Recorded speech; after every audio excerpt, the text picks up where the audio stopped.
In order just to put it all together for a CT angiogram of the pulmonary arteries, I just wanted to do a side-by-side comparison so it sort of makes sense. So the bolus starts up over here, right? The bolus works its way down through here, and the bolus comes in, you can't see it over here, but it starts working its way down this way. The bolus continues to work its way down, where it moves even further down in there, further down in here. Bolus continues to work its way down. Bolus then goes in through into the right ventricle and starts to go out the pulmonary artery. Right ventricle, out the pulmonary artery in there.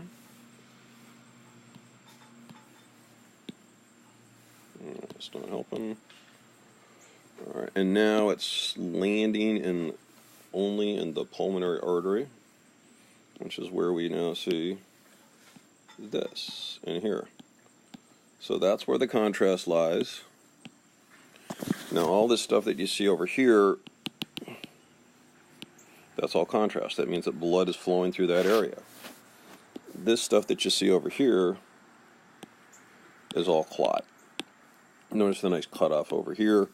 So where you see this dark stuff, there's no blood flowing. You're simply looking at a pulmonary embolus, which means that for the most part, anything running downstream out of this area is blocked. So you can see how you significantly diminish the blood flow. So hopefully this makes sense. You can see the area we're looking at. You can see what you're looking for. Just as an aside, that's a massive pulmonary embolus. It's probably gentleman received or the woman received thrombolytics. One last thing is I'm going to show you what a pulmonary embolus looks like on autopsy. Keep in mind these autopsy photos are obviously autopsy photos, which means they were probably massive pulmonary emboli. Alright, so finally, this is what pulmonary emboli look at autopsy. Now, if you look at this one over here, you can see it sort of somewhere. I can't imagine it's actually the same pulmonary emboli, but because the anatomy is similar, it's going to look similar. You can see that with this over here like that, it's blocked off here and here, and it's going to tend to block those off. If you look at this one, you can also see what a pulmonary, since it look like monstrous blood clots, because they are, you can see that over here and over here, that the pulmonary emboli essentially fill up the entire vessels. If they're doing that, there's going to be almost no blood flow downstream.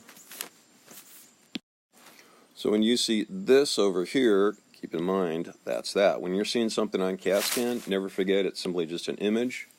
What's actually occurring in real life here, here, and here. Could want to be here too.